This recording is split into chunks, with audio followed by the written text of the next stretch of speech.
(2024년 7월 29일) 이정훈입니다. 조선일보가 보도했나요? 정보사의 군무원이 수년간 정보사의 공작원, 신상정보를 수집해서 해킹을 당했다, 간첩 혐의가 있다, 이런 보도가 터져나왔습니다.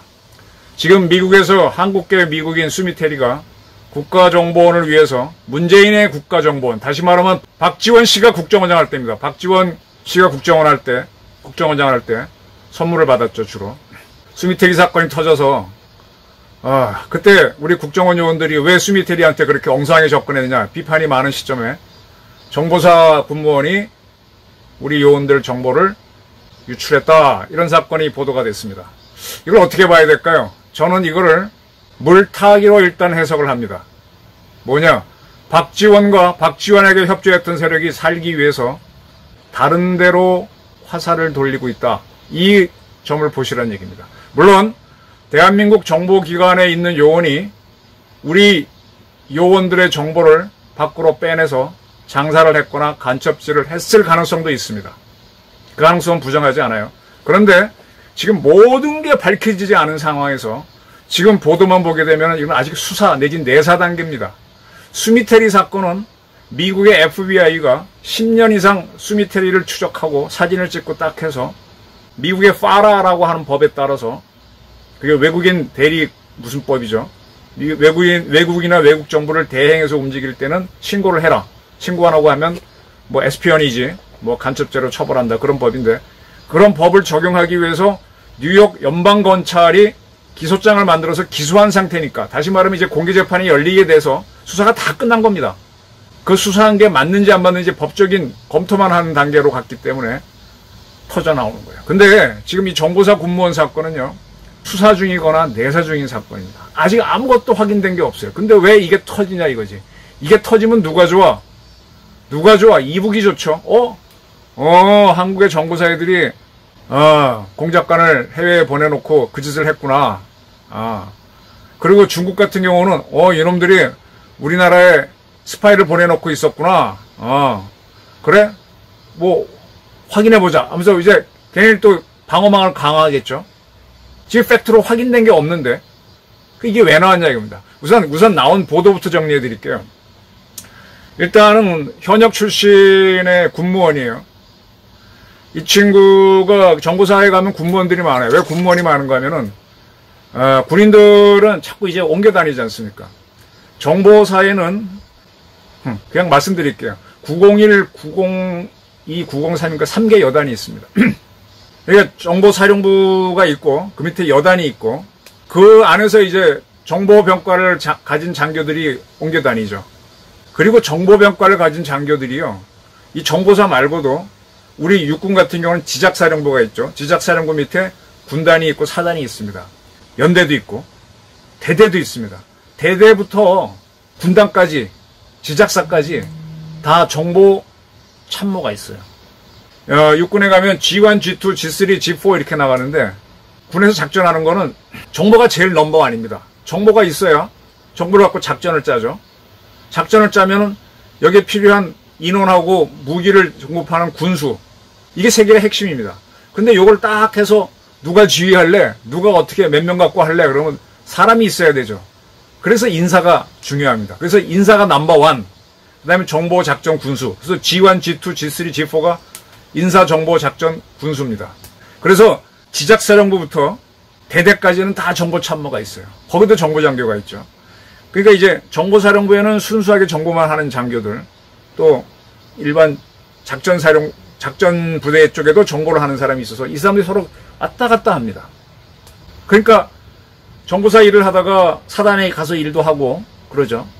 근데 일관성이 없죠. 정보사에서는 계속 북한만 주로 들여다보잖아요. 정보사는요, 우리가 적이라고 규정한 데가 있으면 그 적을 상대로, 이제 우리나라에서 적을 북한으로 보잖아요. 적인 북한에 맞춰서 작전부대는 작전계획 5027, 5028을 만드는 거고, 정보사는 그러한 북한을 상대로 어떻게 북한 정보를 캘지를 정보작전을 하는 거고, 그렇게 움직이는 겁니다. 그 정보사에서는 늘 북한을 봐야 되는데 장교들은 왔다 갔다 한단 말이야. 그러니까 어떻게 돼? 군무원들은 정보사에 계속 근무할 수 있잖아요. 그런 사람들이 오히려 정보사의 중추가 되고, 또 부사관들, 정보 하사관, 하사, 중사 거쳐서 상사, 원사, 준위가 되면요, 계속 그분은 옮겨다니지 않잖아요. 그런 사람들은 사단에서도 한 개 사단에만 있고 다른 사단 잘 안 가지 않습니까? 그래서 이 부사관들하고 군무원이 중추입니다. 장교들은 왔다 갔다 해요. 정보사령관은 어떨 때는 저 사단장 하던 사람도 오고 잘 모르는 사람이 올 수도 있단 말이에요. 그래서 이제 군무원들이 핵심이고, 그 사람들이 뭘 하는가 하면은, 이제 우리나라가 정찰 위성을 작년에 미국에서 띄웠습니다. 우리 정찰 위성이 돌아다니면서 북한을 찍어요. 그럼 이제 거기서 찍은 사진을 북한 전역을 다 찍으면 정보가 아니잖아요. 딱 북한의 지작사, 걔네들의 뭐, 거기 어디랄까, 퇴조항에 있는 걔네 동해 잠수함 기지 사진. 그걸 매일 찍어. 1시간 단위로 찍어서 보내주면 잠수함이 싹 떨어졌다가 사라지는 게 나오지 않습니까? 그러면 이북 잠수함 나왔네. 우리 동해함대 북한 잠수함 나왔으니 대응 작전 하시오. 알려줄 수 있잖아요. 그죠?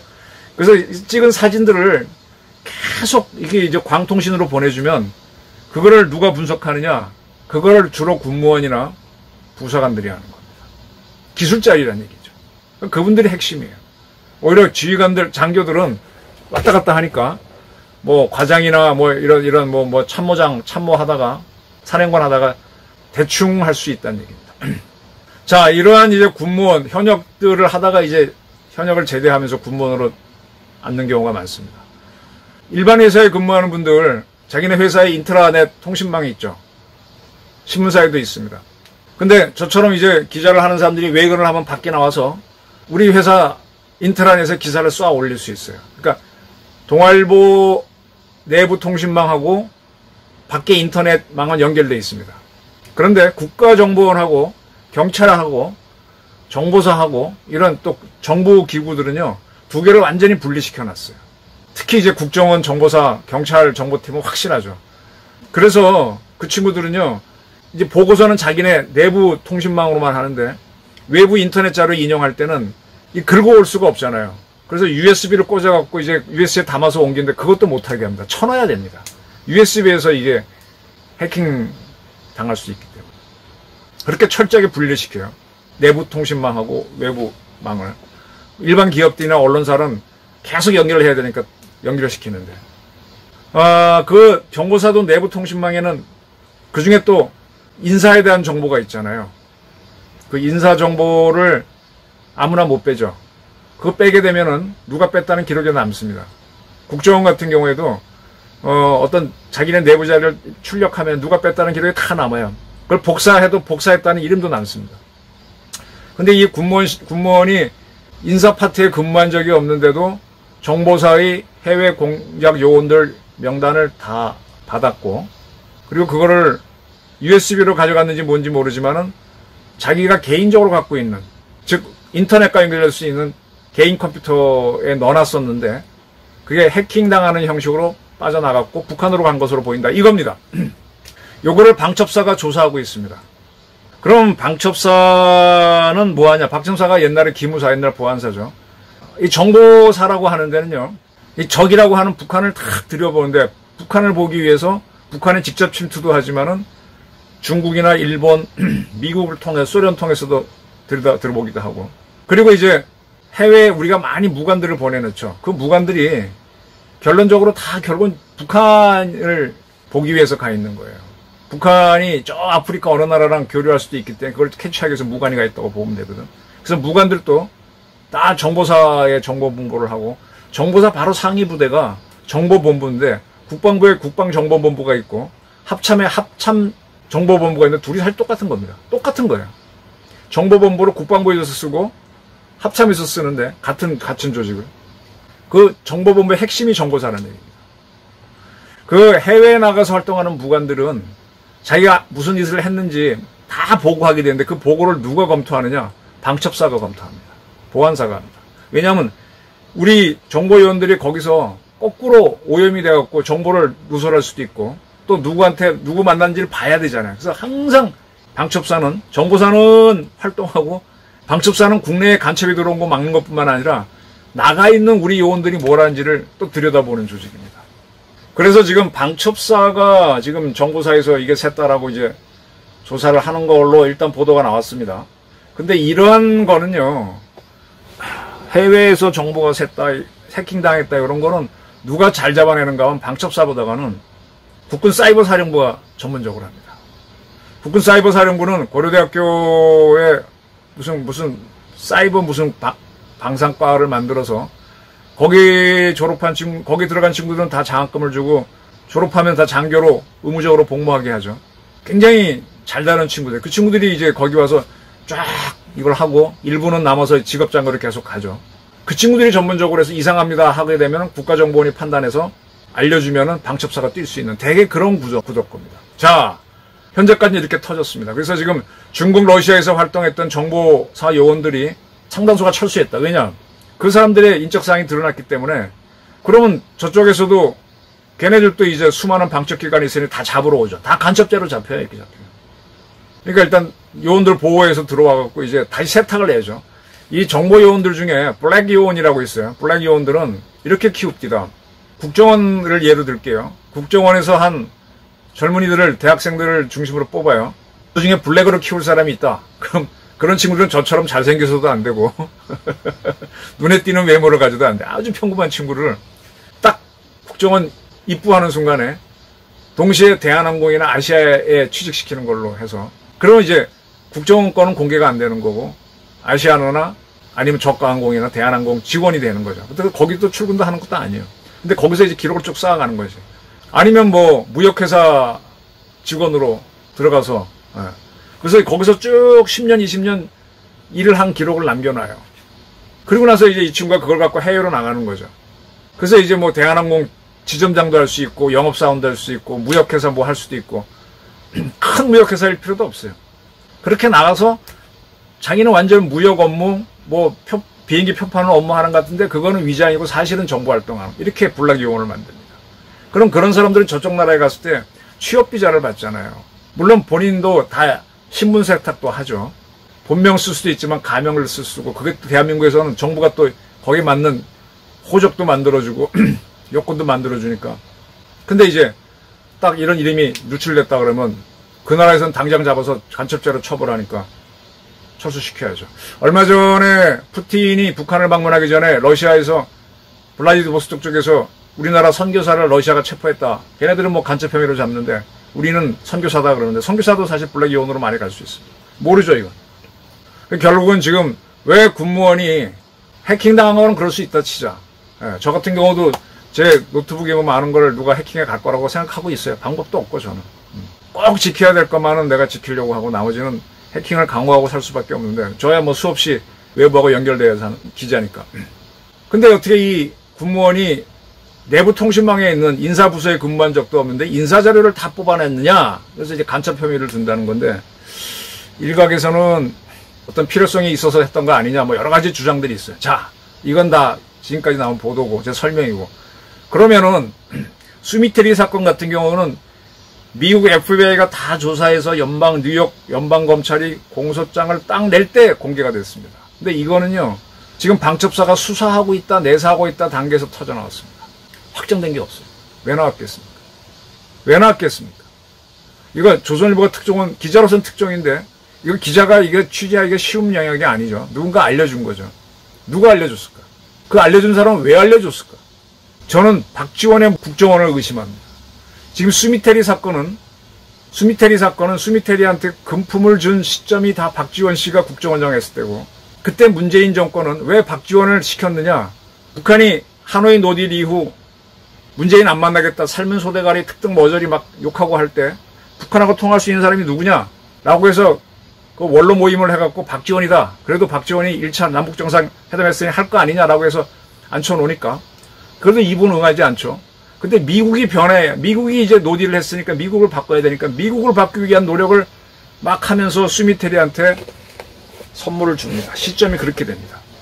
근데 이게 터져나왔으니 지금 사실 우리 윤석열 정부가 들어서 갖고 이제 국정원을 초토화시킨 게 문재인 정권이에요. 정보사도 초토화시켰었습니다. 그래놓고 서훈 씨가 안기부장할 때도 북한하고 내통하는 부서였잖아요. 정상회담 한다고. 그래서 해수부 공무원 죽었을 때도 그걸 서훈 씨가 안보실장, 박지원이 국정원장 하면서 다 얼버무리고 넘어갔다가 그렇게 됐던 거 아닙니까?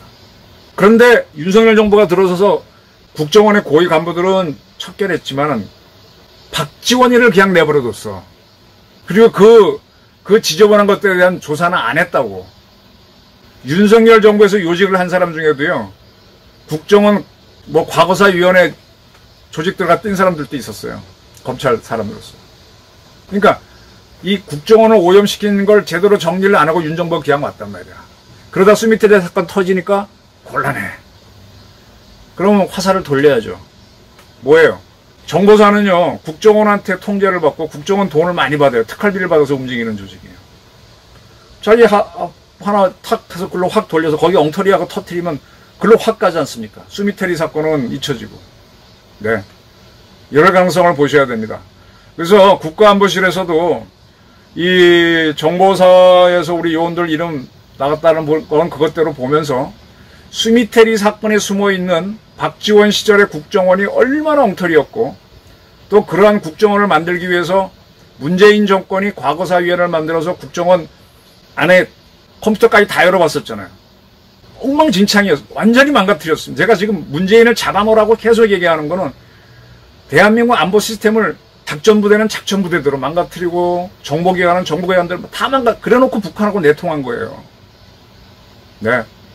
그 세력들이 아직도 국정원에 살아있기 때문에 이런 식으로 정보사를 흔드는 걸 수도 있습니다.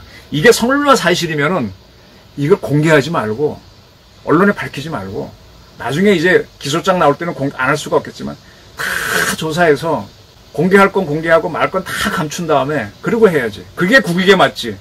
이런 식으로 어떻게 터져나와. 이거 기자가 취재할 수 있는 영역이 아닙니다. 이거에는 뭔가 배우가 있습니다. 그 배우를 윤석열 대통령은 추적하시기 바랍니다. 검사이기 때문에 무슨 얘기인지 금방 알아들으실 겁니다. 감사합니다.